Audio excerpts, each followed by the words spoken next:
The courthouse doors swung open, and the bailiff's gavel never fell. Every neck in the room cranked toward the summer whites I hadn't worn since they lowered Master Chief Vega into Arlington soil. My mother's teacup froze halfway to her lips. My father's cigar ash dropped like a spent casing. Judge Elena Reyes, retired rear admiral, let out a breath that fogged her glasses. Lord have mercy. That's Lieutenant Commander Lila Morrow. 3 days earlier, I was belly down in the Lynnhaven mud, wrestling sawgrass away from the river shack my abuela left me, when a drone buzzed overhead and dropped a titanium tube at my boots. Inside, matte black card, holographic seal, Virginia Beach Chancery Court. Case 8821F, Morrow and Morrow versus Lila M. Morrow. My parents wanted the last scrap of land their mother died protecting. I barked a laugh that sent egrets scattering. My mutt, Riggs, a 3-legged retriever, limped over and licked the salt off my wrist. Guess the prodigal gets sued now, huh? 15 years vanished. Last time I saw them I was 21, fresh from Panama City, gold Budweiser still stinging my chest. Dad skipped the pinning. Mom mailed a single postcard. We prayed for a teacher, not a trigger.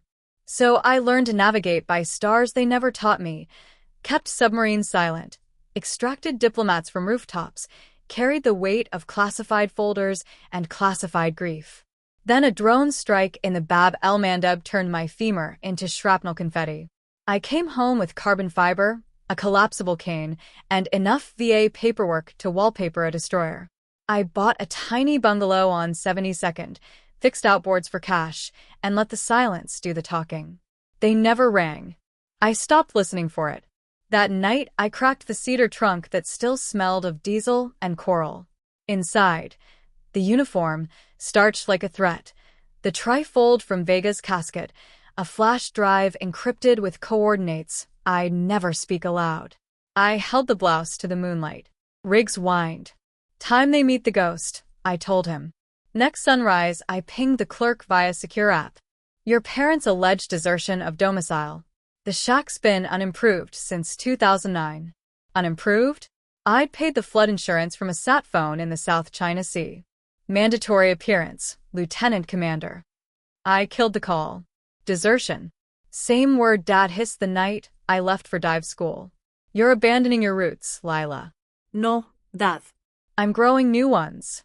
I ghosted past the shack at 0200.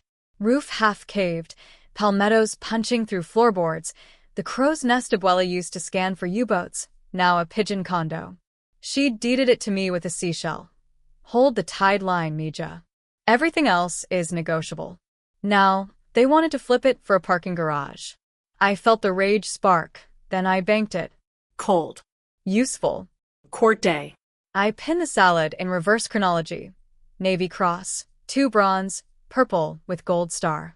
The trousers hid the brace, but the limp sang baritone on the marble. Riggs barked once from the truck. Stand fast, shipmate. The courthouse smelled of lemon oil and panic. I took the last pew, cover tucked under my arm. Phones tilted like periscopes. When the clerk sang out Morrow versus Morrow, I rose. Cane thocked like a depth charge. Dad's eyes snagged on the dolphins, slid away. Mom's rosary clicked double time. Judge Reyes entered, robes snapping like signal flags. She locked on me, and the gavel slipped from her fingers, clattered across the bench. Lieutenant Commander Morrow, she said, voice cracking like a whip that forgot its target. As I live and breathe. Dad's attorney, some trust fund ensign in a $3,000 suit, popped up. Your Honor, the defendant forfeited.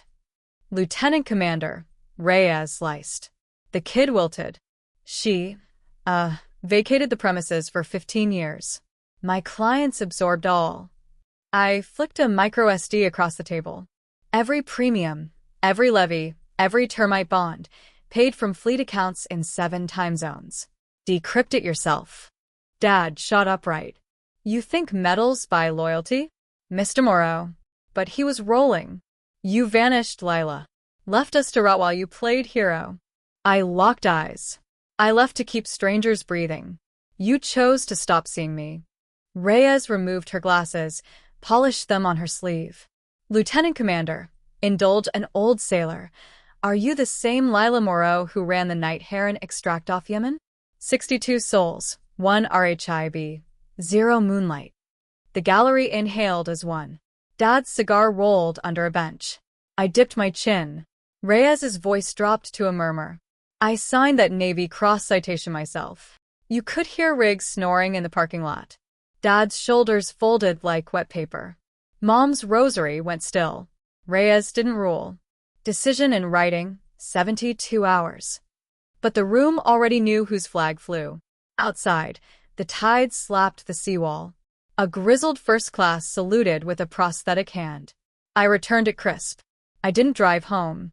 I drove to the shack, sat on the splintered pier, and waited for the tide to turn. They came at slack water. Dad first, wading through sawgrass in church shoes. He stopped ankle-deep in pluff mud. You wore it to gut us. I wore it because it still fits. He stared at the shack, then me. Your abuela would have flogged me with a mop handle. She'd have flogged you for forgetting why she built it. He opened his mouth, closed it, left without another word. Mom arrived at dawn, Tupperware steaming with arroz con pollo. Found this in her sea chest.